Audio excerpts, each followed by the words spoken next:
Tiempos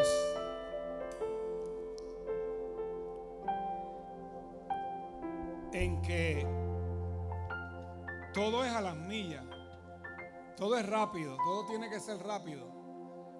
Bueno, por eso inventaron el microondas. Inventaron el microondas para que tú calientes rápido. Eso de esperar en que caliente la olla. Y digo, y no es lo más saludable, ¿verdad? Pero hemos tenido que usarlo porque no hay remedio. Y el mundo nos lleva tan rápido que hasta cuando el teléfono se pone lento te dan ganas de tirarlo contra el piso. Porque no hay paciencia. Paciencia es una de las virtudes más lindas que podemos tener los seres humanos. Y es una de las que más carecemos. Porque nos cuesta trabajo. Ahora le puede dar share a la transmisión si es posible. Nos cuesta trabajo ser pacientes y saber esperar. Queremos tener cuerpos esbeltos. En 2 días comiste ensalada 2 días y ya quieres bajar 80 libras. Hermano, hay que estar un rato largo comiendo así para que entonces empiecen a bajar las libras. Yo siempre menciono el 8-minute abs, abdominales en 8 minutos. Hermano, para tener abdominales tienes que hacer dieta, o sea, eso no es con ejercicio nada más. Tú tienes que hacer dieta y entonces hacer ejercicio para que los abdominales, pues los abdominales míos están ahí, que usted no los vea, no es culpa mía, pero están ahí. Y no podemos entender que para lograr ciertas cosas lleva unos procesos que requieren tiempo. No, estamos en el tiempo de lo inmediato.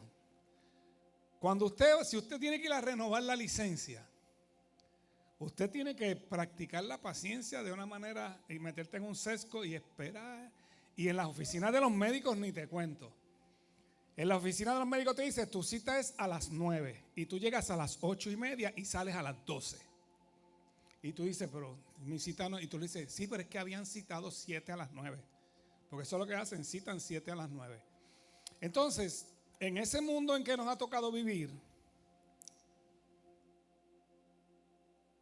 hay unas cosas que nosotros tenemos que aprender a manejar para poder vivir nuestra vida en Cristo. Y la paciencia es una de ellas. Por eso este mensaje yo lo titulé, hay algo mejor si esperas. Siempre va a haber algo mejor si esperas. Y cuando nosotros éramos muchachos, ¿verdad? Que tratábamos de tirar trompo, yoyo. Yo no sé quién sabe pitar así, ¿verdad? Duro. Eso costó, eso no salió un día tú pitando. Eso tuviste que estar 2 semanas escupiendo a todo el mundo. ¿Y pero qué tú haces? Estoy aprendiendo a pitar. Hasta que empezó y salió un poquito. Y tú dices, ya casi lo tengo. Y después te costó otra semana más poder pitar. ¿Cuántos se rajaron en el camino? Muchos que no pitan hoy. No pitan porque no pudieron aguantar el empuje de seguir tanto tiempo. Igual yo veo los nietos míos. Estuvieron ahí hasta que salió la clave. Entonces, tenemos que entender que en el Señor hay que saber esperar. Siempre vamos a tener que esperar. ¿Por qué hay que esperarse, pastor? Pues porque Dios lo estableció de esa forma. Dios estableció un tiempo perfecto para cada cosa. Cuando el Señor decidió hacer los cielos y la tierra, fue en el momento en que Él entendió que era el tiempo correcto. No fue ni antes ni después. El día que nosotros nacimos fue el día que Dios determinó que era el mejor tiempo. Y Santiago, en su carta, escribe algo muy interesante que nosotros lo hemos visto de una forma y hoy yo quiero que lo veamos de otra. Santiago capítulo 1, versículos 3 y 4. Yo lo voy a leer en la Nueva Traducción Viviente. Dice, hermanos míos, tened por sumo gozo cuando os halléis en diversas pruebas. Yo creo que esto es Reina Valera. Sabiendo que la prueba de vuestra fe produce paciencia. Mas tenga la paciencia su obra completa, para que seáis perfectos y cabales, sin que os falte cosa alguna. Siempre este versículo lo vemos por las pruebas, pero ahora yo quiero que usted lo vea por la paciencia. Mira lo que te dice: mas tenga la paciencia su obra completa. O sea, permite que el Señor te dé esa paciencia que necesita, para que seáis perfectos y cabales, sin que os falte alguna otra cosa. ¿Por qué? Porque la paciencia va agarrada de la fe. Y la fe es la vida de nosotros, porque nosotros vivimos por fe. Nosotros no vivimos por otra cosa que no sea por fe. Nosotros vivimos hoy, ¿verdad?, creyendo que Dios se hizo hombre y fue crucificado hace 2000 y pico años en esa cruz. Y por ese derramamiento de sangre hoy nosotros tenemos salvación y tenemos derecho a la vida eterna. Es por eso que nosotros no estuvimos ahí. Jesús no ha bajado a decírtelo. Jesús, nosotros simplemente tenemos una fe que es natural en el ser humano, ¿verdad? Porque el ser humano viene con ¿verdad? Con eso ahí, que lo que hay es que alimentarla. Y entonces, cuando nosotros tenemos pruebas, que es lo que dice ahí, esa prueba nos va a adquirir paciencia, a hacer adquirir paciencia. ¿Para qué? Para que nuestra fe sea sólida, porque la fe tienes que tener paciencia para esperar y para ver las cosas que no son como si vieran. Tienes que tener una paciencia brutal. Cuando tú tienes un esposo, una esposa, un hijo, algo así, que tú ves, que tú dices que esto no hay manera, tú tienes que saber esperar. Yo llevo orando por mis hijos 20 años y sigo creyendo que lo voy a ver. Ya estoy teniendo paciencia. Estoy empezando a adquirir paciencia, porque veo que Dios algo está haciendo. Y entonces, la prueba a la misma vez te va dando resistencia. Yo recuerdo cuando el Carlito jugaba baloncesto, cuando iba a empezar un torneo, las primeras par de semanas, el dirigente los tenía corriendo por todas las calles, subiendo los bleachers, bajando los bleachers, sin tocar una bola. ¿Por qué? Porque el juego de baloncesto necesita resistencia. Si tú te asfixias de aquí para allá, no hay manera que tengas posibilidades de ganar. En el balompié, en el soccer, ahora que está el mundial, eso. Tú no ves esos tipos corriendo 90 minutos sin usar las manos. Eso requiere pruebas. ¿Cómo son las pruebas? Pues las prácticas es la prueba.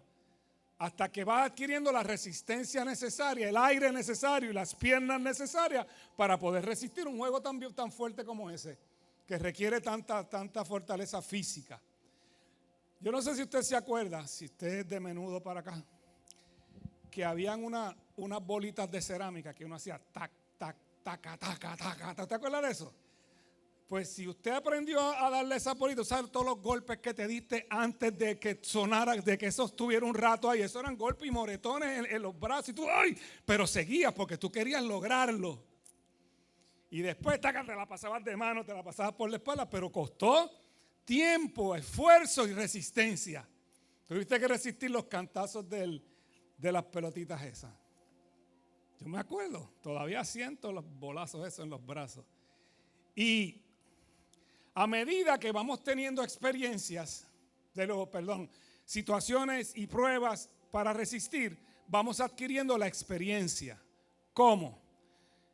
Ya algo que te pasó una vez que lo resolviste, ya tú sabes que si pasa de nuevo lo puedes resolver de nuevo. Ya adquiriste la experiencia. ¿Cómo lo haces? Por eso es que a veces matrimonios, ¿verdad?, que tienen unas experiencias, le dan consejos a otros, porque ya lo pasamos, nosotros lo resolvimos, te podemos enseñar cómo hacerlo. Porque la experiencia en el evangelio es importante también. ¿Para qué? Para que sepas de cómo funcionan las cosas y que si lo puedes resolver en algún momento, lo vas a poder resolver. El tiempo establecido por Dios bíblicamente se llama Kairos. Ese es el tiempo de Dios. Y está el tiempo crono. El tiempo crono, que es de donde viene cronómetro, ese es el tiempo regular en que nosotros vivimos, que ahora son las 8:14. Pero Dios no tiene reloj, es el problema. Tú le puedes decir a Dios, Dios, ya es día 30 y no tengo los chavos de la casa todavía. Y Dios dice, para ti es día 30, yo no tengo día, yo no duermo. Tú te acuestas y amaneces el día 31, yo no, yo sigo despierto. El Kairos es en el tiempo en que nosotros vivimos. Si vivimos en el crono, mirando el reloj, esperando que algo pase, para la fe no tiene reloj ni calendario. No puede tenerlo, ni reloj ni calendario. Nuestra fe va más allá del calendario y del reloj. El tiempo de Dios siempre es perfecto. Y es donde están las promesas. Las promesas de Dios se van a cumplir en el tiempo preciso que Él determinó, en el Kairos de Dios. Vaya conmigo a Hebreos 6. La carta a los Hebreos, capítulo 6, versículos del 11 en adelante. Dice: pero deseamos que cada uno de vosotros muestre la misma solicitud hasta el fin, para plena certeza de la esperanza, a fin de que no os hagáis perezosos, sino imitadores de aquellos que por la fe y paciencia heredan las promesas. Porque cuando Dios hizo la promesa a Abraham, no pudiendo jurar por otro mayor, juró por sí mismo, diciendo: de cierto te bendeciré con abundancia y te multiplicaré grandemente. Y habiendo esperado con paciencia, alcanzó la promesa. Es la única con paciencia que usted puede esperar. Pero me gusta cuando dice: sino imitadores de aquellos que por la fe y la paciencia heredaron las promesas. En la Biblia hay muchos. En la Biblia hay unos cuantos que ese capítulo, le hace ese capítulo 11 de Hebreos, que es el capítulo de la fe, para que usted vea cómo es tan importante que cuando creemos de verdad y confiamos plenamente en el Señor, podemos saber esperar con paciencia a que se produzca lo que el Señor prometió en su tiempo perfecto, no en el nuestro. Siempre entendiendo que el tiempo de nosotros no es el mejor, el de Dios es el único que es perfecto. Mira, cuando tú empiezas leyendo el libro de Daniel, te habla de que Daniel estaba esperando una promesa. Él estaba viendo que ya habían 68 años de que el pueblo de Israel había sido cautivo, y la profecía decía, los profetas decían que iban a ser cautivos por 70 años. Él dice: lo que nos quedan son 2 para volver a nuestra tierra. Y él se encontraba orando. Entonces se le presentó un ángel, el ángel Gabriel, y le dice: Daniel, desde el mismo momento en que oraste, te fue enviado la respuesta. Pero llevo 28 días peleando con el príncipe de Persia, que tuve que llamar al arcángel Miguel para que me viniera a ayudar para yo poder traerte la respuesta aquí. Te explico qué es eso. El príncipe de Persia es un principado de los demonios que estaba asignando a Persia, como hay uno asignado a Puerto Rico, porque el gobierno de Satanás está organizado. Pues hubo una oposición espiritual a esa oración, que es posible que tú estés orando por alguna cosa, que el Señor envió la respuesta y hay oposición en el camino. Dice: 28 días estuve con el príncipe de Persia allí batallando para poder llegar aquí con la respuesta. Y hay respuestas que van a estar en batalla, porque hay cosas espirituales y hay cosas que tú y yo no estamos listos para recibirlas. Y por más que oremos, por más que ayunemos, hasta que el Señor no vea que estamos listos para recibirla, no las va a enviar. Eso es de ahí. Usted tiene que estar claro en eso. Pero hay otras que hay oposición, que va a haber oposición en el mundo espiritual. Pero ahí Dios se mete. Ahí Dios se mete también. Y entonces empieza envía a sus ángeles a pelear por nosotros, como dice el Salmo. La paciencia es uno de los frutos del Espíritu, para que sepa. El Señor puede darnos sueños a nosotros, ¿verdad? Y visiones y promesas a nosotros, que vamos a tener que pasar procesos para que se cumplan. Volvemos con José. Fíjate, pastor, pero usted usa más que a José y a David. José y David son los más parecidos a Cristo en la Biblia. Yo quiero que usted lo sepa. La vida de esos dos hombres es la más parecida a la vida del Señor, ¿sabe? En un ejemplo antes de llegar a Cristo, ¿ok? Esos dos. Y el otro es Pedro, que tú sabes que ese es mi cangre. Ahorita voy a hablar de él. Pero José tiene unos sueños que son espectaculares. Son unos sueños diciéndole que él iba a ser alguien en algún momento, que la gente se iba a postrar ante él, hasta su familia. 17 años tenía. Mas sin embargo, tiene el evento que los hermanos se molestan con él, lo tiran en una cisterna que estaba vacía. Se supone que las cisternas tengan agua. La cisterna es un hoyo, ¿sabes? No creas que era en el techo de la casa que había es un pozo en el tiempo que estamos hablando. Y lo mandan, se lo venden a unos mercaderes ismaelitas que pasaban por allí por el desierto, que mercadeaban con esclavos. Y José es llevado a Egipto, un lugar totalmente diferente a la crianza que él había tenido, con muchos dioses, muchas cosas, ¿verdad? Mucha perdición. Egipto en la Biblia es tipo del mundo, del pecado para nosotros. Cuando usted ve Egipto, compárelo con el mundo de pecados en que nosotros vivimos. Entonces, José es vendido, pero lo que pasa es que como Dios es tan maravilloso, se lo vendieron a quien se lo tenían que vender. Lo pudo haber comprado cualquiera, pero lo compró el jefe de la guardia del faraón, el capitán de la guardia, que tenía sus negocios. Lo llevan ahí y allí el hombre lo trata bien. El hombre lo trató bien, no lo trató como un esclavo más, lo trató como un empleado de la casa. Y dice la Biblia que como él se portaba tan bien con José, todo le estaba yendo bien desde que llegó José. Entonces sus negocios empezaron a prosperar y todo, al nivel de que él le entrega a José la administración de todos sus negocios. ¿Qué empezó a aprender ahí? Lo que pasa es que nosotros tenemos la visión, yo esto lo he explicado algunas veces, lo vuelvo y lo explico. Nosotros tenemos la impresión de que el esclavo lo llevan a latigazos y a cantazos por ahí sin comer y sin nada. O sea, si tú vas a vender un carro, cuando tú lo vas a vender, te vas a meter en un fanguero y vas a ensuciarlo todo por fuera, por dentro, ¿verdad que no? Ese día tú lo lavas, tú no lo lavabas nunca, pero ese día que lo vas a vender, lo lavas. Si vas a vender la casa, la pinta. Pues a él posiblemente le enseñaron contabilidad, le enseñaron un montón de cosas en el camino para venderlo caro. Yo tengo uno aquí que el tipo administra. Posiblemente eso fue lo que vio Potifar, que dijo, este es el que yo necesito. Entonces, en ese proceso, él aprende más, porque le está manejando los negocios a Potifar. Entonces, usted sabe la historia de que se puso fresca la esposa de Potifar. Y lo sedujo de cierta forma hasta que un día lo tiene arrinconado. Y parece que ya lo tenía casi sin ropa, porque dice que prácticamente se fue corriendo sin ropa José. Pero él corrió porque él entendió que él le estaba fallando a Dios y a su amo en ese momento. Eso lo hace que vaya a la cárcel.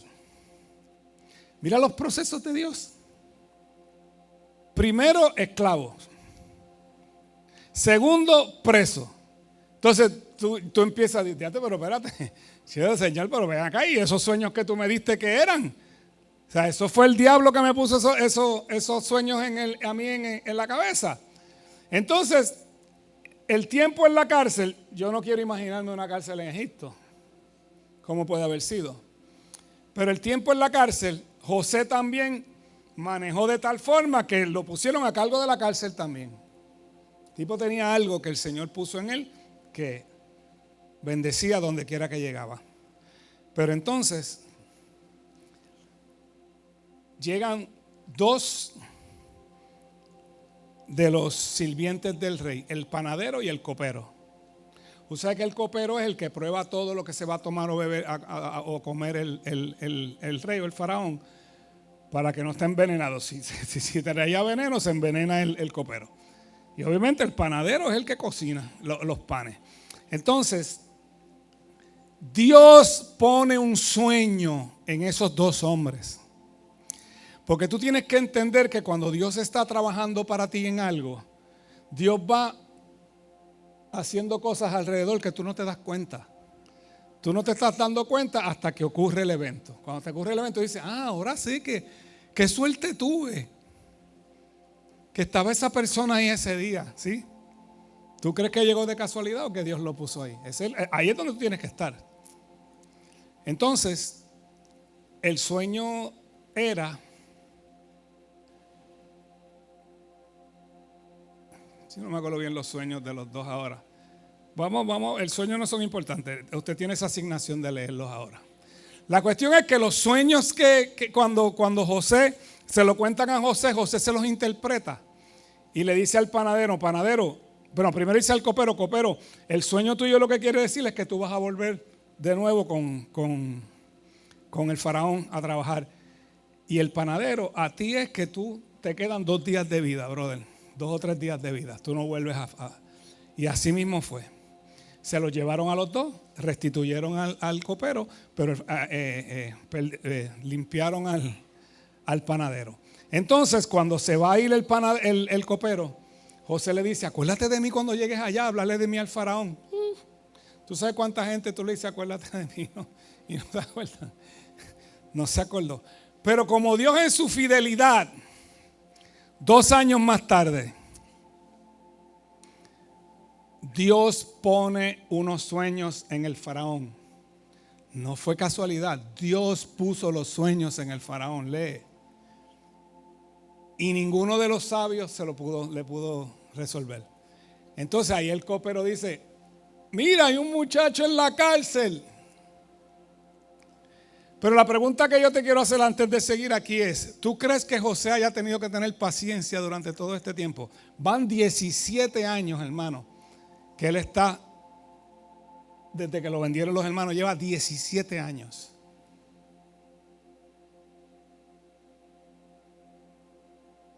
José, ¿usted lo ve protestando a José? En ningún momento tú oyes protestar del que escribe, ¿verdad? Eso lo escribió Moisés. Dice que todos esos 5 libros los escribió Moisés.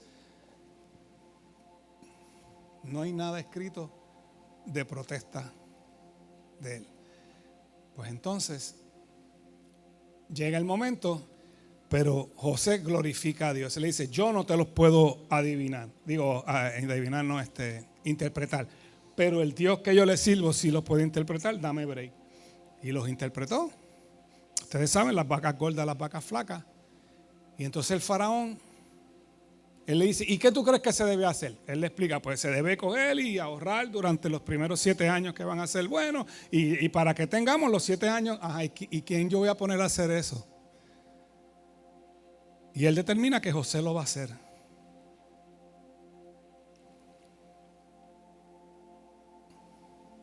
Desde que José tuvo los sueños,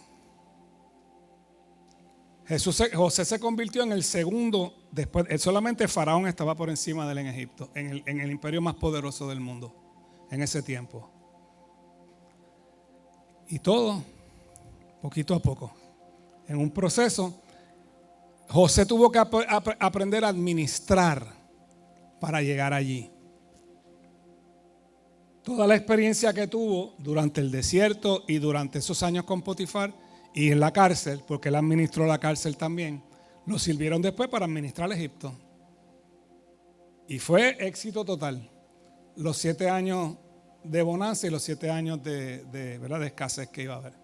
Y lo hizo. Y Dios cumplió. Entendiendo que nosotros, las promesas de Dios no son instantáneas. Llevan procesos. Y si Dios te la dejó ver mucho antes, porque a ti te van a pasar cosas que Dios nunca te las mostró. Ahí te vas a decir, wow, mira esto, qué lindo esto que hizo Dios conmigo. Nunca te las mostró. A lo mejor Él sabe por qué no mostrártela, porque te vas a desesperar. Pero cuando te las entregó es porque supiste esperar, porque supiste manejarlo con paciencia, de pasar dificultad y no pasarla muy fácil, para entonces. Hay personas que tienen unas vidas económicas bien difíciles y luego de tiempo el Señor los bendice de una forma brutal, pero es que tuviste que aprender a manejarte en la dificultad. Porque el problema es que nos frustramos en la... Y entonces, pues nosotros tenemos que seguir confiados confiados plenamente. Luego de eso, pues entonces ya usted sabe que José, pues se cumplieron los sueños de José. Santiago 37:7. Quédate quieto en la presencia del Señor y espera con paciencia a que Él actúe. No te inquietes por la gente mala que prospera, ni te preocupes por sus perversas maquinaciones. O sea, cuando nosotros estamos en el Señor, nosotros confiamos plenamente, nosotros no nos preocupamos por nada. Él se preocupa por nosotros. Nosotros nos ocupamos. Vamos a ocuparnos de hacer lo que nos toca. Entonces, vamos al caso de David. David fue ungido también a los 17 años. El mismo caso de José. 17 años, cuando era pastor de ovejas.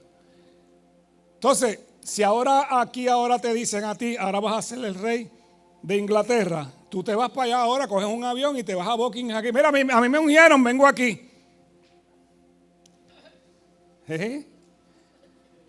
A David le dijeron, vas a ser el rey y Dios va a determinar cuándo va a ser. Ya estás ungido, pero te falta un proceso por seguir. Él tuvo que volver con las ovejas. Ahí se tiene que enfrentar a los leones y a los osos. Después de ser ungido como rey. ¿Tú sabes quién escribió ese salmo que te leí, esa porción que te leí ahora? David. Que quédate quieto en la presencia del Señor y espera con paciencia que Él actúe. Eso lo escribió él. Al que ungieron rey y tuvo que esperar hasta los 30 años. Pero ¿qué pasó en el camino? Un día el papá le dice, deja las ovejas ahí un momento y vete a llevarle esta comida a tus hermanos. Y ahí está Goliat. Goliat fue lo que impulsó a David. O sea, tú te vas por ahí a cualquier sitio y tú le dices, ¿tú sabes quién es David y Goliat? Y cualquier persona sabe quién es David y Goliat. Cualquier persona, esa historia la sabe todo el mundo, los impíos la saben. Porque eso fue lo que catapultó a David. Ahí fue que Saúl pone la vista en él y le dice, necesito que me toques para que me salgan todos estos demonios que tengo. Y ahí todas las composiciones que David tenía que hacer en el desierto, le empezó a cantar a él. Pero entonces Saúl empezó a coger celos de él. Ya liquidó al gigante. Ya liquidó al gigante. El ejército entero estaba intimidado por Goliat. Menos David dijo, no, yo le meto mano. Nadie se atreve aquí, pues yo le meto mano. Y eso, yo les he dicho que una de las promesas por vencerlo era que no ibas a pagar más IBU ni contribuciones. Eso nada más te debe motivar a hacerlo. A hacerlo. Entonces, empieza la persecución de Saúl contra David. Y tuvo que ser probado David. David tuvo en las manos 2 veces a Saúl y no lo tocó. Porque él dijo, yo no soy quien para matar al ungido. O sea, yo no tengo... Mira hasta dónde tiene que llegar la cabeza de una persona. El tipo que te está buscando para matarte. Saúl se mete en una cueva donde está escondido. Él se metió en la cueva a ser el número 2. ¿En serio? Lea la Biblia. Y cuando se puso así, por ahí vino por detrás David y le picó un pedazo de la túnica, del manto, y se lo enseñó después de lejos. Te tuve en tus manos, pero yo no soy quien para hacerte daño a ti, tú eres el ungido de Dios. Pero con todo y con eso, aunque ahí paró la cosa, después Saúl volvió hasta que Saúl entonces muere.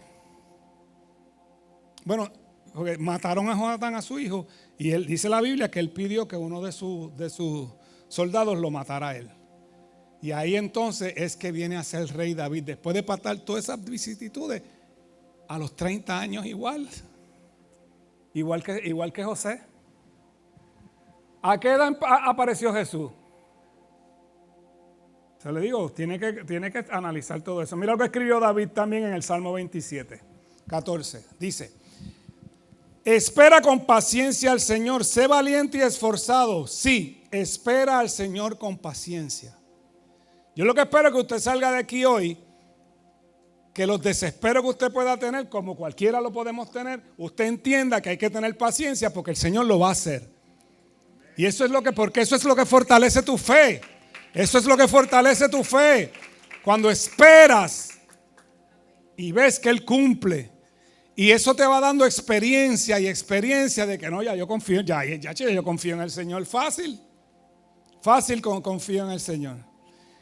Y entonces, está el caso de mi hermano Pedro. Pero yo se los tiro a ustedes de diferentes lados para que usted lo vea, las mismas historias de diferentes lados. Cuando Jesús resucitó, recuerden, vamos a los últimos eventos de Jesús vivo. Están en Getsemaní, se duermen dos veces los discípulos. Jesús les dijo, vengan conmigo para que me cubran. Y se durmieron. Entonces arrestan a Jesús, sabemos todo eso que pasó. Pedro lo sigue, Pedro lo niega 3 veces, se van corriendo todos los discípulos, solamente Juan se quedó allí al frente. Entonces crucifican a Jesús después de todo, ¿verdad? Todo el castigo que le hicieron y demás. Entonces, el domingo, las mujeres aparecieron en la tumba. Y en Marcos 16 dice que cuando las mujeres llegaron allí, vieron la piedra corrida y habían 2 hombres vestidos de blanco allí. Y uno les dice, ¿por qué buscan al que resucitó entre los muertos? Entonces, en el versículo 7 de Mateo 16:7, dice, ahora vayan y cuéntenles a sus discípulos, incluido Pedro, que Jesús va delante de ustedes a Galilea, allí lo verán tal como les dijo antes de morir. Pero mire el detalle, que el Señor le dice, vayan y digan lo demás, pero incluyanme a Pedro. ¿Sabes? No te creas que yo me he olvidado de Pedro. Pedro, yo tengo cosas con Pedro todavía que hacer. Y entonces ellos se van, ¿verdad? Y empieza el proceso donde Jesús empieza a aparecerse. Y se le aparece 3 veces a los discípulos. Y no le dice nada a Pedro. Yo me imagino a Pedro, acuérdate mi película, están los 12 ahí, se aparece el Jesús, Shalom y Pedro. Voy al baño. Digo, ponte en la situación de Pedro, o sea, negaste al Señor 3 veces, el Señor te vio, en la última te miró a los ojos, en la última que negaste, después que dijiste, a mí me tienen que matar, Pues imagínate a Pedro esas 3 veces esperando a ver qué el Señor le iba a decir. No se registra que le dijo nada. 3 veces. En los 40 días que él estuvo, no dice cuántos días habían pasado cada evento, ¿verdad? Pero entonces Pedro en un momento dice, me voy a pescar otra vez. Yo creo que el Señor ya ni se acuerda de mí, si ni me ha mirado estos días que se ha aparecido, ni me ha dicho nada, dijo shalom, pero se lo dijo a todo el mundo. Y yo no tengo shalom. Ahora mismo, yo necesito shalom. Entonces, ¿sabes? Estoy tratando de meterme en la cabeza de Pedro a ver qué Pedro podía estar pensando. ¿Sabes? ¿Cómo tú te sentirías que negaste 3 veces al Señor y el Señor se apareció y tú estás ahí? Imagínate, ¿sabes? El último recuerdo que tengo es que Él me miró. Fíjate, me lo negué. Pero entonces, cuando Pedro dice que se va a pescar, parece que 2 o 3 le dijeron, vamos contigo. Y ellos aparece, ¿verdad? Una escena que están allá, no muy lejos de la orilla. Lo hemos hablado unas cuantas veces aquí, pero vamos a verlo desde otro punto de vista ahora. Ellos están pescando allá y Jesús llega a la playa y les grita, ¿pescaron algo? Ya esto yo se los he hablado unas cuantas veces. Pero usted sabe como a veces en las películas te van a la misma escena desde diferentes puntos de vista. Pues ahora es que yo quiero que usted lo vea desde otro punto de vista, por favor. No, nada. Jesús prendió el barbecue. Le dijo, tiren las redes a la derecha. Las tiraron a la derecha y se llenó de peces, las redes se llenaron de peces. Entonces Juan dice, yo creo que ese es el Señor. Y cuando Pedro ve, se amarra y se tira y llega primero que todo el mundo. Entonces dice, mira lo que dice, que esto es bien importante. Dice que cuando todos llegaron, nadie se atrevía, todos sabían que era el Señor, pero nadie se atrevía a preguntarle. Así dice y nadie se atrevió a preguntar. Entonces me imagino a Pedro de nuevo. déjame tirarme solo a ver si me dice algo. El Señor le dijo, Pedro, sácate unos pececitos de ahí de las redes, vamos a tirarlo aquí en el barbecue. Se sentaron y comieron. Todavía sigue pasando el tiempo. Sigue pasando el tiempo y no pasa nada. ¿Qué estaba pasando en el corazón y en el interior de Pedro durante todo este tiempo? Yo no sé qué quería provocar Dios. Pero si Dios lo estaba haciendo es porque algún resultado iba a tener. ¿Qué quería hacer Dios con él? Hasta que entonces le dice, ven acá, Pedro. Y viene la primera pregunta. ¿Tú me amas? Señor, claro que te quiero. Apacienta mis ovejas. Mira lo que le está diciendo. Vas a apacentar mis ovejas.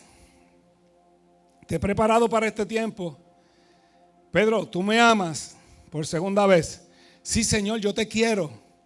Apacienta la grey. Tercera vez. Pedro, tú me amas. Señor, tú sabes todas las cosas. Tú sabes que yo sí te amo.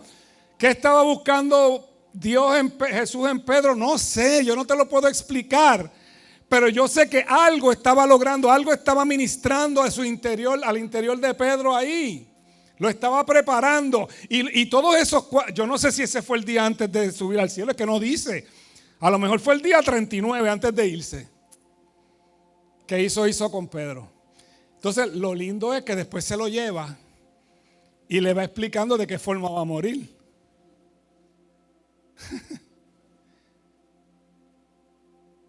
Pero ¿estaría listo Pedro? Yo creo que sí. Cuando Dios hace algo en tu vida es porque estás listo. Aunque a veces a ti te remueva, pero el Señor sabe todas las cosas. Entonces,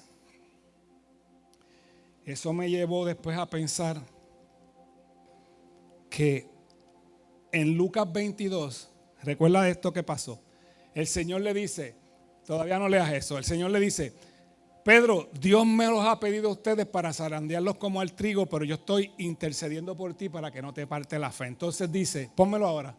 Entonces dice, pero yo he rogado en oración por ti, Simón, para que tu fe no te falle, de modo, oye lo que dice ahora, de modo que cuando te arrepientas y vuelvas a mí, fortalezcas a tus hermanos. Ese fue el proceso. Ese fue el proceso. Le dijo, yo lo que quiero es que no te falte la fe, Pedro, pero cuando yo sé que te vas a arrepentir y vas a volver a mí, y entonces le vas a testificar a todo el mundo de lo que yo hice contigo. Dios tiene un plan perfecto. Pues esa canción de tienes un plan y se cumplirá, pues es cierto, se va a cumplir en el tiempo perfecto de Dios. Por eso es que cuando nosotros vemos el plan de redención del mundo, ¿cuánto duró? Como 4,000 años.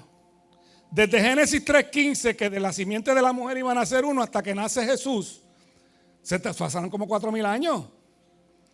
Pero entonces, es cuando nosotros tenemos que determinar que cuando, como escribe Pablo, cuando llegó el tiempo establecido por Dios, nació Jesús. Eso es lo que dice. Fue cuando llegó el tiempo establecido por Dios. Entonces, vemos el caso con Israel y la tierra prometida. Le promete a Abraham, le dice a Abraham, vente, vamos a subir aquí. ¿Qué tú puedes ver para allá? Todo lo que puedes ver para cada lado, todo esto se lo voy a entregar a ti y a tu descendencia. Entonces tú piensas rápido, pues me voy a mudar ahora. No, es que no era todavía. No era todavía. Pasó el proceso, los años de Abraham. Abraham en su impaciencia y Sara tienen a Isaac.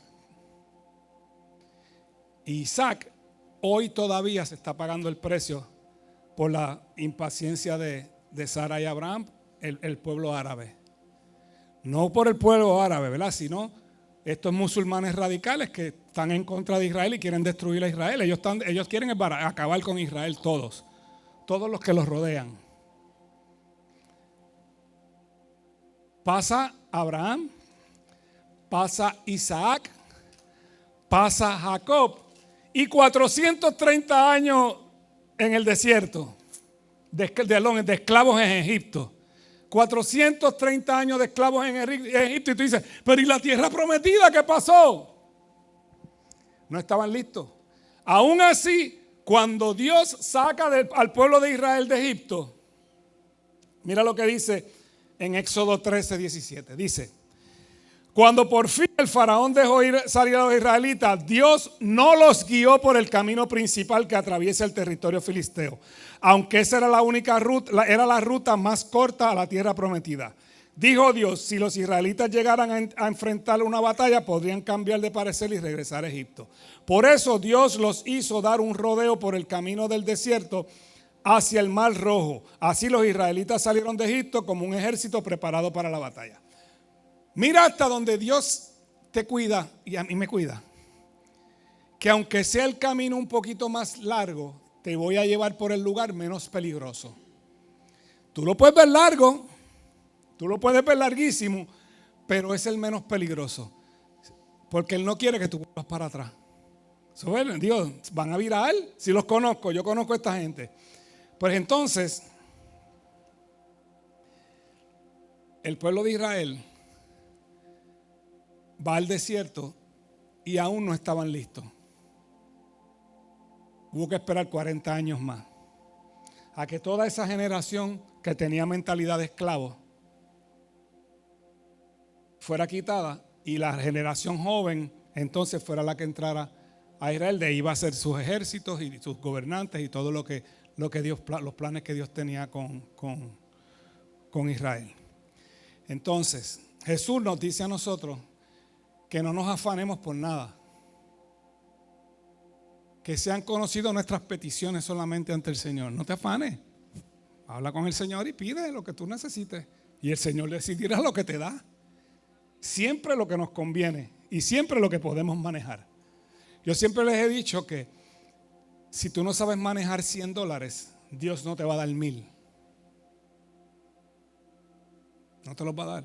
Aprende a manejar 100 y cuando lo estés manejando, entonces vienen los 1,000 y los 2,000 y los 3,000. Entonces, dice en Romanos 3 al 5, dice: también nos alegramos al enfrentar pruebas y dificultades porque sabemos que nos ayudan a desarrollar resistencia. Y la resistencia desarrolla firmeza de carácter y el carácter fortalece nuestra esperanza segura de salvación. Y esa esperanza no acabará en desilusión, pues sabemos que con cuánta ternura nos ama Dios, porque nos ha dado al Espíritu Santo para llenar nuestro corazón en su amor. Eso es todo. Resistencia. Una vez adquirimos la resistencia es más fácil. Ya con todas las pruebas que uno puede haber tenido, que uno dice: Señor, pero ¿cuántas pruebas más te vas a dar? Las que sean necesarias. Las que sean necesarias. Quizás no has pasado las pruebas anteriores, pues el Señor te tiene que seguir dando pruebas hasta que la pases. Como la reválida. ¿Cuántas veces, Sandra, se puede coger la reválida? Hay un número de cogerla. 6 veces. Ya en la sexta no hay break. Pues aquí hay break. Sí. Aquí hay break todavía. Siempre los planes de Dios van a ser perfectos. Jeremías 29:11. Brinqué uno. Pues yo sé los planes que tengo para ustedes, dice el Señor. Son planes para lo bueno y no para lo malo, para darles un futuro y una esperanza. Siempre los planes de Dios son buenos. Aunque tú no lo sabes, lo que pasa es que a todo el mundo le gustaría que Dios se le parara al frente y le hablara. Yo lo puedo entender. Yo lo puedo entender, pero Dios no opera así. Dios opera mediante fe. Que hay veces que Dios se le tiene que aparecer a alguien, sí, sabrá Dios por qué, Él tendrá sus motivos, pero generalmente es fe. Nosotros no vivimos por vista, nosotros vivimos por fe. Nosotros vivimos por lo que el Señor prometió y por lo que se ve, por la promesa que está más allá. Eso es lo que esa es la vida de nosotros, no puede ser de otra forma, la vida de nosotros tiene que ser de esa forma. Creyendo, simplemente creyendo y sabiendo esperar para obtener algo mejor siempre. Siempre cuando espera. Abraham y Sara se desesperaron con Ismael. Después tuvieron muchísimos problemas hasta el día de hoy. Pero cuando esperaron por Isaac, se cumplió la promesa. Todo fue mejor. Todo fue mejor. Entonces, la prueba de nuestra fe produce paciencia. Si creemos, siempre va a ser más fácil esperar. Si lo creemos, siempre va a ser fácil esperar. Ahí está la medida de nuestra fe. Mientras más fe, más fácil esperar. Mientras menos fe, menos esperamos. ¿Ok? Isaías 40:31. Suban los adoradores, por favor. Isaías 40:31. Mira qué lindo es esto. Esto es hermoso. Pero los que esperan a Jehová tendrán nuevas fuerzas. Levantarán alas como las águilas, correrán y no se cansarán, caminarán y no se fatigarán. Recuerda que en todas estas pruebas y demás vamos adquiriendo resistencia. ¿Qué es la resistencia? Resistir, poder resistir. ¿Qué resiste? Todo lo que venga de frente lo resiste. ¿Por qué? Porque tú estás confiado en el resultado final. Esto no es lo que Dios quiere para mí. Tú puedes estar convencido muchas veces, esto no es lo que Dios quiere para mí. Algo está haciendo Dios aquí porque eso no es lo que Él quiere para mí. Dios quiere algo mejor para mí. Dios tiene algo mucho mejor para mí. ¿Lo cree? Amén. Y el Salmo 46:10 dice: quédense quietos y sepan que yo soy Dios. Toda nación me honrará, seré honrado en el mundo entero. Pues nosotros, a pesar de lo que nosotros estamos viendo, nosotros tenemos que tener plena confianza en Dios, en lo que Dios va a hacer en el mundo. Dios no nos va a dejar a nosotros, a pesar de lo que vemos en el mundo. Digo, nos toca una parte a nosotros, ¿verdad? Nos toca confiar y creer. Todo tiene que ver con el amor de Dios por nosotros. Y mientras esperas, tienes que seguir viviendo, esperando. Siga viviendo, siga confiado. No importa lo que usted ve al frente, usted siga caminando porque eso no fue lo que Dios le prometió. Hay unas promesas, hay más de 10,000 promesas en la Biblia que se van a cumplir a medida que nosotros sigamos creyendo. Si no creemos, no las va a ver. Créame lo que le estoy diciendo. Si no pasamos todas las circunstancias que el Señor nos pueda permitir en el camino, no lo vamos a lograr porque no vamos a estar listos. Primero hay que adquirir la resistencia. Después que viene la resistencia, viene la prueba. Y después de la prueba, viene la promesa. Sabiendo esperar. No importa lo que estemos viendo. Señor, pero ¿hasta cuándo no voy a sacar los pies del plato? Hasta que Dios diga. Y hasta que usted esté listo para sacar los pies del plato. Después que te los saco del plato, ¿dónde los pongo? Confíe, hermano. Confíe. Que la fe produce paciencia. No hay nada como tener paciencia. El fruto del Espíritu, uno es la paciencia. O sea que eso viene por medio del fruto que da el Espíritu Santo en tu vida.